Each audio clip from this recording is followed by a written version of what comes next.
Hey, bonjour tout le monde, mon nom à moi c'est Josiane et aujourd'hui, je suis fâchée et je suis à bout.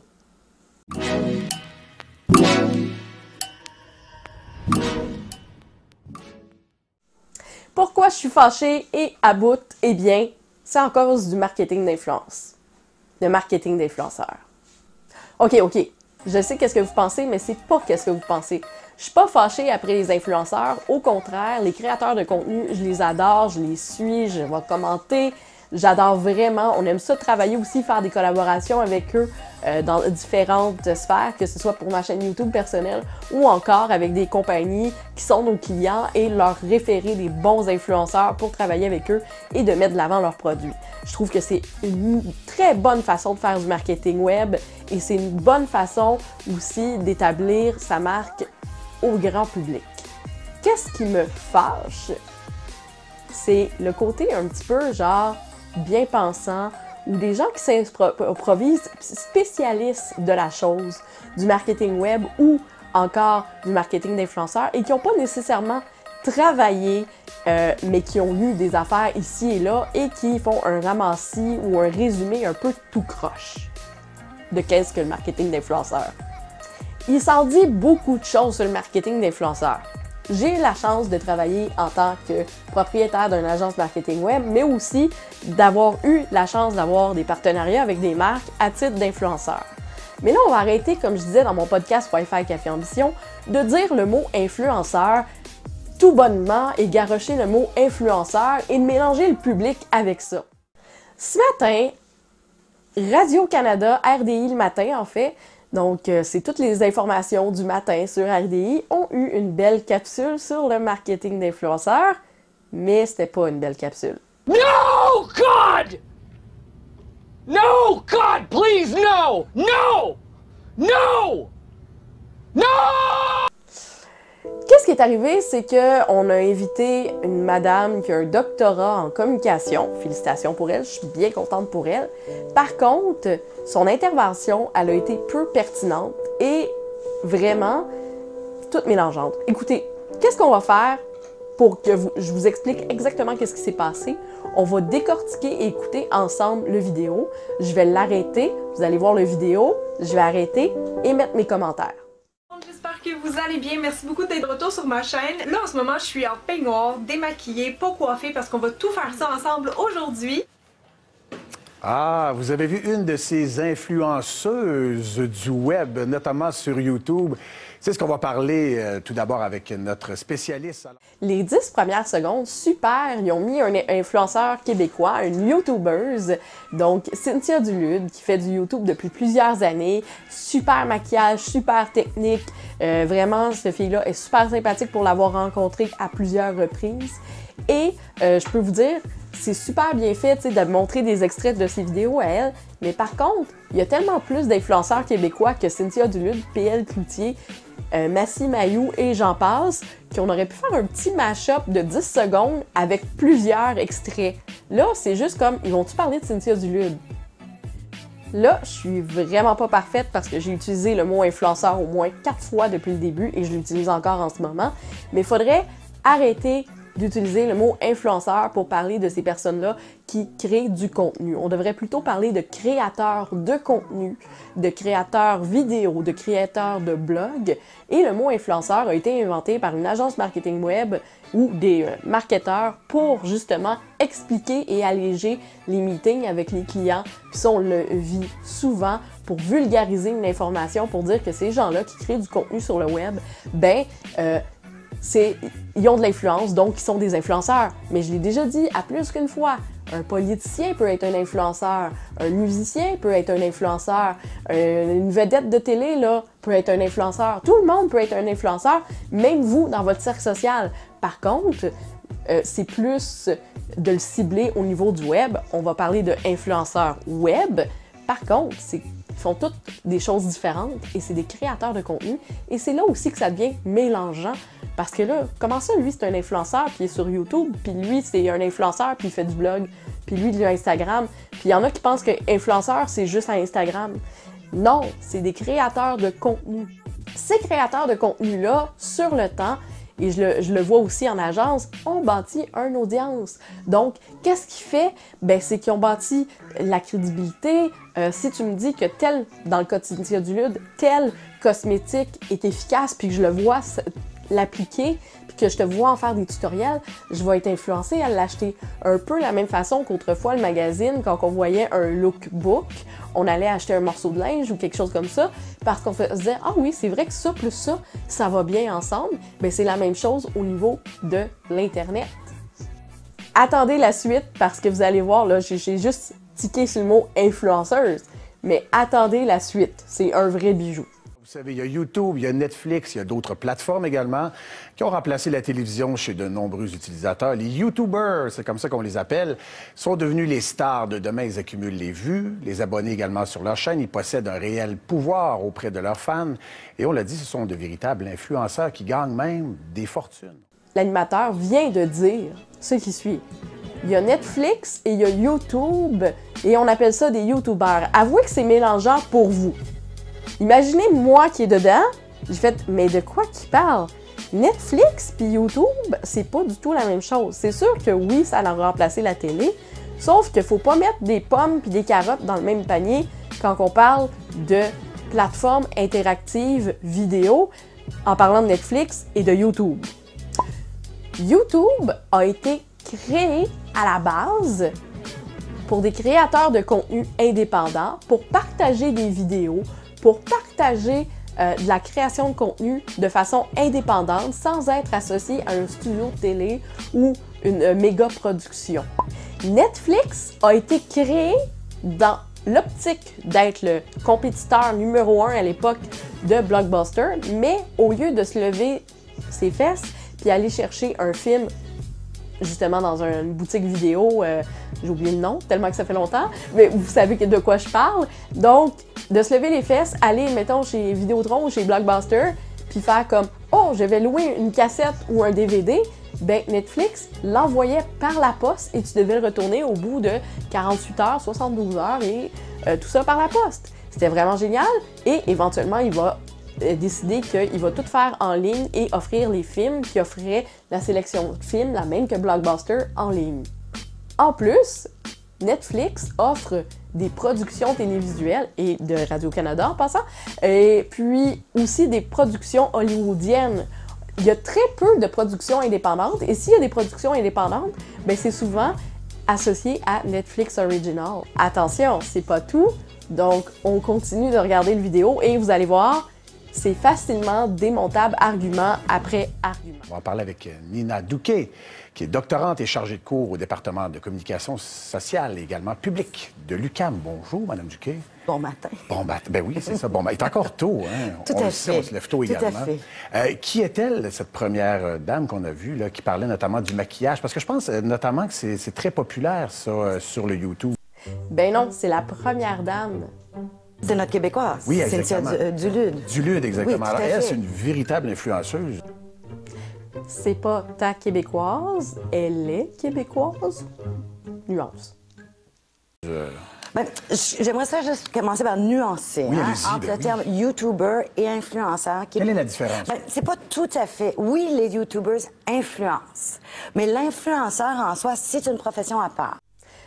Apparemment que être influenceur, c'est une profession à part. Donc, quand vous irez voir votre orienteur scolaire, ceux qui ont 16 ans après les fêtes, pour choisir un choix de carrière, demandez-lui si vous pouvez choisir celui de influenceur. Je serais curieuse d'avoir sa réponse. Et comme je disais au début, ce n'est pas un choix de carrière et c'est un terme pour généraliser un ensemble de créateurs de contenu qui ont du pouvoir sur le web. Ça peut même être une personnalité publique. Hein, qui n'est pas exclusivement sur YouTube. Non, t'es pas obligé d'être sur YouTube pour être influenceur, mais tu peux être aussi sur YouTube si t'es influenceur. Avez-vous déjà entendu parler de TikTok? Ça a l'air que c'est bien nouveau, puis il y a des influenceurs là-dessus. Et en fait, dont le but premier d'un influenceur, c'est du marketing. Oui. Hein, donc, on parle de produits, on montre des produits. Je peux comprendre que le pot est rendu légal au Canada. Par contre, avoir un discours aussi discornu, disproportionné, puis de dire de la, désolé, le mauvais mot comme dirait Daphné, de la marde comme ça n'a aucun maudit bon sens. Simon, remets l'extrait, puis on va regarder qu'est-ce qu'elle dit exactement. Et en fait, dont le but premier d'un influenceur, c'est du marketing. Pas exactement. Je vous explique. Le but du créateur de contenu, c'est de créer du contenu. Le but du marketeur, c'est de prendre ce créateur de contenu-là et de l'inviter à faire du contenu autour de son produit pour là influencer les gens. Le but du créateur de contenu dans cette démarche-là de marketing, c'est de rester honnête, constant, fidèle à lui-même. La démarche du créateur de contenu n'est pas marketing à la base. Il va créer du contenu et c'est par ce contenu-là qu'il va avoir déjà influencé son audience. Une fois que son audience est hook, si on peut dire, accrochée à lui et que justement il va avoir établi un lien de confiance envers son audience, son travail à lui dans une campagne de marketing d'influence va être de continuer cette même track, cette même piste sur laquelle il est connu et reconnu, de créer du contenu comme il fait à l'habitude, de façon honnête et transparente, pour garder la confiance et l'influence qu'il exerce déjà sur son audience. On continue de regarder. C'est la nouvelle version du magazine et de la revue, et du marketing et du mannequin en même temps, et ils sont sur plusieurs plateformes, notamment Instagram. Donc ça, ce sont les influenceurs. Ça, c'est les influenceurs au sens strict. Les YouTubers, c'est différent. Les YouTubers, c'est des créateurs, en premier, qui construisent, qui créent du produit exclusivement pour des chaînes YouTube. Et c'est pas dans le but de vendre ou de promouvoir des affaires. Selon la dame, ben si tu fais autre chose que du YouTube, t'es pas un créateur de contenu. Fait que si tu fais du blog, si tu fais du Instagram, si tu fais du TikTok, tu crées pas du contenu. Je suis totalement pas d'accord. Je connais des Instagrammeurs qui vont prendre des Nikon comme celui-là pour créer leurs photos, des blogueurs qui vont prendre leurs propres photos, qui vont créer leur propre contenu. Ça sera pas du ramassis de communiqué de presse ou des choses comme ça. Et je connais plein de gens qui ont de l'influence, même si c'est de la micro-influence et de la nano-influence sur diverses plateformes et autres plateformes. Présentement, je suis en train de créer une vidéo. Ça va m'avoir pris au moins 1 heure, si c'est pas 2, à tourner cette vidéo-là. Ensuite, Simon va aller faire le montage. Et puis après, on va la mettre en ligne, je vais faire le thumbnail, je vais sûrement prendre une pause rigolote, mettre ça plein, mais c'est toute la recherche. Mais après, pour le partager, je vais créer du micro-contenu, puis ça, les gens ne le prennent pas en considération. Ça peut être un billet de blog qui va être relié justement à cette vidéo-là, ou encore un post Instagram, ou encore, il y a plein de façons qu'on peut rajouter et créer d'autres contenus qui devraient être pris en considération, mais malheureusement, avec des gens comme ça, qui se disent que non, il existe juste les YouTubers comme créateurs de contenu, c'est difficile pour les influenceurs de se mettre une place et de justement dire, ben, je suis créateur de contenu sur un blog qui est une espèce de plateforme par écrit qu'on va utiliser Blogger, WordPress. Présentement, c'est surtout WordPress, mais moi, quand j'ai commencé, c'était surtout Blogger. Les choses changent, les choses évoluent. Avec le web, c'est rapide, sauf qu'on peut-tu comprendre que ce soit YouTube, Instagram, Snapchat, peu importe, Snapchat, anyway, c'est mort, TikTok, ou peu importe la plateforme qu'on décide de choisir, on est un créateur de contenu d'abord et avant tout. J'aimerais aussi ajouter, Gary Vaynerchuk, il dit, tant que tu as du contenu sur le web, peu importe la plateforme, après ça, tu peux créer du micro-contenu. Puis j'ai une super vidéo qui vous montre justement la stratégie de Gary Vee pour créer du contenu. On va continuer de regarder la suite parce que vous allez voir, c'est encore meilleur. On est vraiment ici dans une mise en scène. Est-ce que c'est la promotion de soi-même au départ également sur YouTube? Ben, ça peut paraître de par la facture, la façon qu'ils construisent leur topo, leurs vidéos, parce que c'est de la mise en scène, on parle de soi, on parle de nos problèmes, hein, on jase. Donc oui, ça donne cette impression-là, mais en fait, c'est la facture. C'est comme un journal intime, hein, mais version numérique. Numérique, ben oui. Tout à fait. Version 2018, on pourrait dire. Tout à fait, tout à fait. Oh, wow! Wow! Mais wow! Jusqu'où ça va arrêter cette connerie-là? Bref, on vient de passer du magazine au journal intime en ligne. Il y a une crise de grosse différence. On parle du magazine qui est mis sur les tablettes, donc accessible à tout le monde, et du journal intime qui est supposé d'être privé. C'est pas juste ça, la création de contenu sur YouTube. Il n'y a pas juste du journal intime, comme tu le dis. No! Il y a aussi des tutoriels, il y a aussi des how-to, il y a aussi du podcast, il n'y a pas juste du moi, me, myself and I et du journal intime. Oui, il y en a, mais il n'y a pas juste de ça. Cynthia Dulide, là, il y a plus de tutoriels maquillage que de moi. PL Cloutier a beaucoup de moi, mais il y a aussi du podcast, il y a aussi autre chose. Puis, tu sais, des fois, ces discussions-là sont intéressantes parce qu'il a vécu des choses ils peuvent être réconfortantes pour des adolescents et les adolescents ont besoin de s'identifier aussi à d'autres personnes qu'à leurs parents. On va regarder la suite, OK? Alors, on en voit d'ailleurs actuellement. Ce sont des gens, et on l'a dit un peu plus tôt, des gens qui font des millions de dollars, et seulement donc en faisant ce type de vidéos, notamment donc en faisant de la promotion de soi-même. On le voit très bien ici d'ailleurs. Alors, ils font beaucoup d'argent, ces gens-là. C'est qui a dit qu'il faisait des millions de dollars? Parce que je pense que j'ai manqué un bout, là. OK, on peut en parler, mais attendez, je veux juste que vous voyez la suite de l'extrait. Ben, c'est sûr que les Sidney Crosby de YouTube font énormément d'argent. On parle de combien à peu près? Ben, écoutez, les plus grands, là, les PewDiePie de ce monde, les Markiplier, tout ça, on est dans les 20 quelques millions de dollars par année. Quand même. Oui, non, c'est énorme, mais il faut faire attention. Hein? Il y en a 20 qui gagnent ça, peut-être. 25 sur 1 million de YouTubers. Mais je veux dire, je pense que des YouTubers qui gagnent au-dessus de 100 000 par année, à peu près, il y en a à peu près 1 millier. Okay. Sur YouTube. Et ça, on parle ici d'un lieu où il y a des millions de YouTubers et de chaînes. Donc, tu sais, je me dis, oui, tu peux gagner énormément d'argent. Bon, tant qu'à parler de millionnaires, je vais vous dire, il y en a plus qu'un, plus que 25, plus que qu'est-ce qu'elle affirme. Parce que c'est à partir de 1 million qu'on devient millionnaire. Donc, juste penser aux frères Paul, Jake et Logan Paul. Ensuite de ça, on peut penser à la famille LaBrand que j'adore suivre. On peut penser à Casey Neistat, Lily Singh, PewDiePie, Jojo Siwa, Vehicle Virgin, Salomon Dre, HTH3 Production, Drama Alert, KSI et son frère DJ, Ninja. Il y a même Will Smith et plein d'autres acteurs qui se sont mis sur YouTube et qui font des millions en revenus publicitaires et avec des collaborations.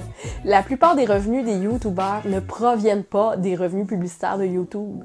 C'est souvent avec des collaborations avec d'autres marques ou sur d'autres plateformes avec lesquelles on va aller chercher le plus gros de leurs revenus. Mais attendez, il y a plusieurs aussi blogueurs et autres créateurs de contenu qui ont lancé leur propre marque, ligne de vêtements, de merchandise, comme ils vont dire. Donc, c'est là aussi qu'on va aller chercher du volume. Si on regarde Jojo Siwa, elle a vendu 40 millions avec une belle boucle pour les cheveux. Daphné en est très fan. On va continuer le reste et je vous jure, c'est du vrai bonbon. Parce que il y a un argument pour tout, là. Mais il faut que tu sois très, très, très chanceux pour le faire.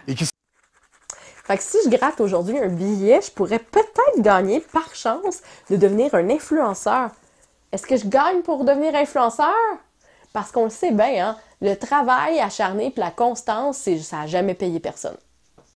On s'entend que les créateurs de contenu qui gagnent un revenu de là, ça se peut qu'il y ait une part de chance, OK? Je le nie pas, ça se peut, mais il y a beaucoup plus de travail, de mettre du contenu régulièrement, de mettre de la qualité, d'investir aussi. Hey, moi là, récemment j'ai investi là, dans des nouvelles lentilles, des nouveaux micros, puis je continue, puis mon audience augmente. Pourquoi l'audience augmente? Parce que j'offre souvent et fréquemment du contenu de qualité. Quels sont les Québécois qui sont très en vogue sur YouTube? Bien, Québec, on a des YouTubers qui sont très populaires. Je pense à Fred Bastien, justement un des premiers YouTubers québécois, d'ailleurs, qui a fait ses débuts à Musique Plus.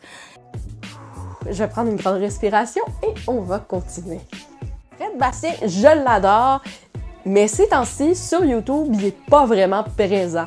On va le voir plus à la télé, puis dans des publicités de Toyota. Je pense qu'elle vient plus de là, son argent, en ce moment, que de YouTube. En passant, je lance une invitation à Fred Bastien à venir collaborer à notre podcast Wi-Fi Café Ambition parce que j'aimerais en savoir plus sur ta stratégie en ce moment. On continue.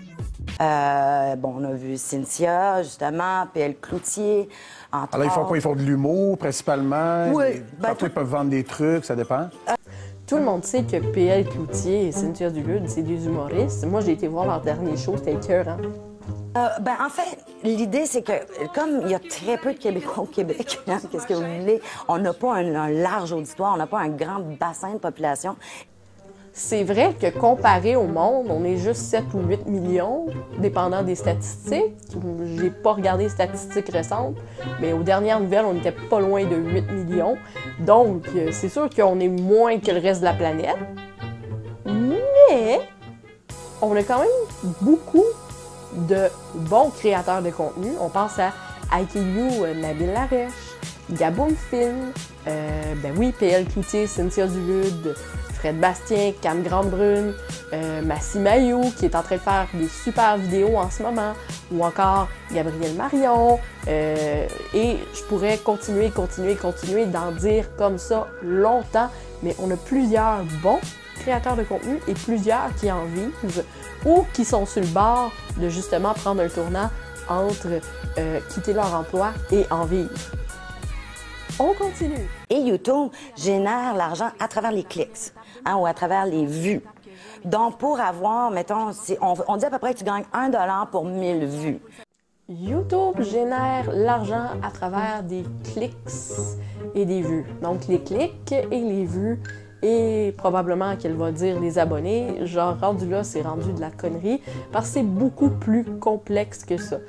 Quand ma chaîne était monétisée avant qu'ils fassent les changements, je pouvais faire de l'argent, oui, aux vues, mais aussi le temps de visionnement de la publicité. Donc, les publicités qui sont mises vont donner un temps de visionnement. Tu sais, des fois, on fait skip après 5 secondes. Si la personne skip après 5 secondes, souvent, les YouTubeurs ne sont pas payés là-dessus. Donc, il y a plein de choses et de détails et je pourrais pas rentrer dans la complexité de tous ces détails-là parce que je la connais à moitié. Puis, il y en a beaucoup de détails à savoir par rapport à ça. Pourquoi je m'avance pas là-dessus comme la madame l'a fait? C'est parce que ce serait de mélanger les gens plus que d'autres choses. Mais tu sais, au Québec, on n'a pas le bassin de gens pour voir ça.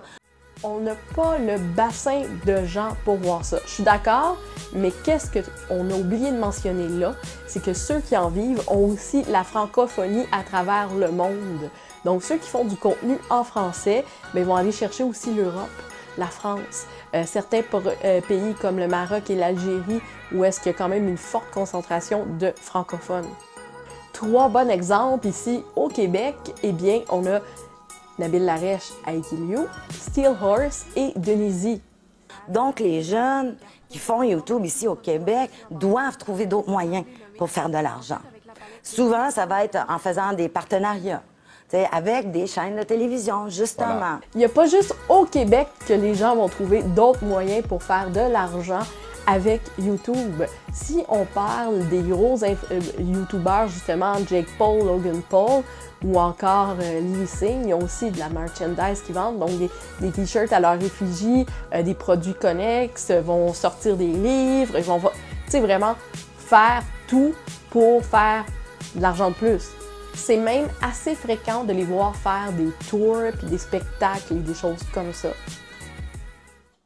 Ou sinon, ils sont sponsorisés. Hein? C'est très important le thème sponsorisé parce que ça distingue de faire de la pub et du marketing. Excusez, je me gratte la tête parce que là, je comprends pas du tout. Le sponsorisé devrait différencier de la publicité et du marketing. Là, je suis en train de saigner du nez, là, vous le voyez pas, mais je suis vraiment en train de saigner du nez à essayer de comprendre. Parce que le marketing, c'est justement de la publicité, de la façon de mettre en marché un produit. Donc, si dans ta stratégie, c'est de prendre un créateur de contenu, ben c'est du marketing d'influence. Tu sais? Donc, le hashtag sponsorisé ou commandité ou publicité, il est là pas pour différencier la publicité du marketing, mais pour justement faire valoir que tu fais partie d'une campagne marketing et que tes opinions, malgré ça, ne seront pas biaisées, mais que tu endosses la marque. C'est aussi la meilleure façon de rester transparent pour dire qu'on a reçu une rémunération pour parler d'un produit X, Y, Z. Et puis, je sais que la plupart, moi, je connais très bien Fred Bastien, personnellement, il fait 12 projets en même temps. Donc, vivre exclusivement du web, du YouTube au Québec. Très difficile il y en a 2019. 5, peut-être, au Québec. 5, comme vous avez dit tout à l'heure, il y en a peut-être une dizaine, grosso modo, qui font des millions. Donc, 5 créateurs de contenu qui gagnent leur vie au Québec assez pour en vivre, non, il y en a beaucoup plus que ça. Que ce soit des créateurs de contenu blog, vlog, Instagram, j'en connais beaucoup et j'en vois dans les événements auxquels je suis invitée. Puis même moi, c'est une grande partie de mes revenus qui proviennent de justement la création de contenu. Et c'est grâce à la création de contenu que j'ai pu partir mon agence marketing web parce que les gens me demandaient « Mais comment tu fais ?» Que ce soit à l'international. Alors, c'est un phénomène quand même qui est croissant, mais aussi, on doit faire attention parce qu'on a vu notamment des YouTubers qui sont tombés, on se rappelle, dans une chute. Je pense que c'est en Colombie-Britannique. Alors, parfois, on prend des risques pour avoir ce genre de clics. Hein? Ah oui, bien, il y a les risques au niveau de faire des stupidités en ligne. Hein? Oui. On pense à faire la promotion des Tide Pods. Là. Je fais pas la promotion, justement. C'est vrai qu'être YouTuber, il faut prendre des risques, même des risques financiers. Plusieurs risques, mais de là de dire que oui, il y en a qui vont faire des vidéos stupides, mais que c'est une grande majorité, et laisser entendre que c'est une grande majorité, c'est un petit peu tiré par les cheveux. Quoique, je vais juste mettre mon casque. OK, Simon, c'est bon, je suis prête pour la prochaine cascade. Mais il y en a d'autres aussi qui ont montré, je pense à Jake Logan. Moi, je connais pas Logan Jake. Je connais Jake Paul et Logan Paul. Regarde ça, madame.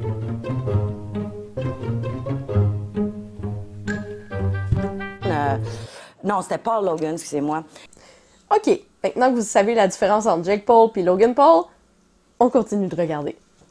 Qui a montré une vidéo de suicide de gens en ligne. Oui, absolument. Et donc, c'est touché comme milieu, hein, justement. Logan Paul n'a pas montré une vidéo où quelqu'un se suicide, mais a croisé un cadavre dans la forêt du suicide au Japon. Donc, il y a une nuance entre les deux. C'est sûr que montrer un cadavre, c'est pas politiquement correct. C'est sûr que ça ne rencontre pas les guidelines family-friendly de YouTube. Il y a eu des répercussions là-dessus. La vidéo a été supprimée quelques heures après avoir été sur YouTube. Il l'a fait un peu aussi sur un coup de tête, puis aussi dans un engrenage où est-ce qu'il avait peur de ne plus être aimé. Et bref, allez voir la vidéo où est-ce qu'il en parle justement. Effectivement, l'ascension est rapide, mais la chute est... Ça peut être assez cruelle. Ouais, tout et la assez... limite entre le bon goût et effectivement la recherche Tout à de clics, fait. ça peut être assez donc intéressant ou à tout le moins donc faire attention à ça. Merci beaucoup d'avoir été avec nous, Mme Douquet. Là, pour conclure, puis je pense que ça aussi c'est bon de mettre un point là-dessus, l'ascension et la chute. Oui, c'est comme dans n'importe quoi, même à la télévision, si on parle des scandales de 2017 ici au Québec, Gilbert Rozon, Éric Salvaille, entre autres, pour nommer que ceux-là, il y en a eu plein d'autres, puis même aux États-Unis avec les hashtags MeToo. Tu sais, c'est des gens qui ont eu un succès fulgurant puis qui ont chuté, mais c'est comme dans n'importe quoi, la chute, puis ils vont l'avoir, mais il y en a aussi que ça va prendre du temps à avoir avant d'avoir une audience extraordinaire, puis ils vont faire un Ellen DeGeneres d'eux autres après plusieurs années. Par contre, ils vont avoir une constance, ils vont avoir travaillé fort, du travail acharné pour se rendre là. Pas juste, ils l'auront pas eu facile. C'est ça que je pense que vous devez comprendre du créateur de contenu. C'est des gens qui travaillent énormément. C'est des gens aussi avec des plus petites équipes, puis avec... même des fois, sont tout seuls à monter une vidéo, sont tout seuls à faire de la création de contenu. Moi, je suis chanceuse parce que j'ai une équipe, mais mon équipe est petite. Tu sais, c'est Simon, des fois Jean-Philippe, des fois, c'est les mêmes gens avec qui je dois travailler chez Neo Media qui vont m'accompagner dans ce chemin-là, justement, sur ma chaîne YouTube. Et puis que, tu sais, on se donne des tips and tricks. Hey, cette vidéo-là, il a pogné, on devrait continuer sur cette track-là.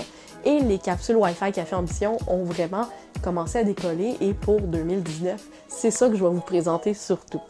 Pour conclure, j'espère sincèrement que vous avez mieux compris le marketing d'influence et que ça va peut-être vous inspirer des stratégies marketing mieux comprises avec les créateurs de contenu et qu'est-ce que vous pouvez faire avec un créateur de contenu ou non, puis de mieux comprendre aussi la dynamique du créateur de contenu.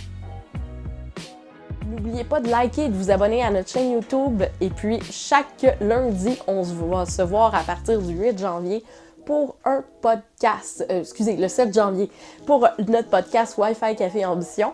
Et les dimanches, ce sera les capsules Wi-Fi Café Ambition, selon les statistiques, parce que justement, les créateurs de contenu, on fait ça dans nos temps libres, on regarde les statistiques et les données.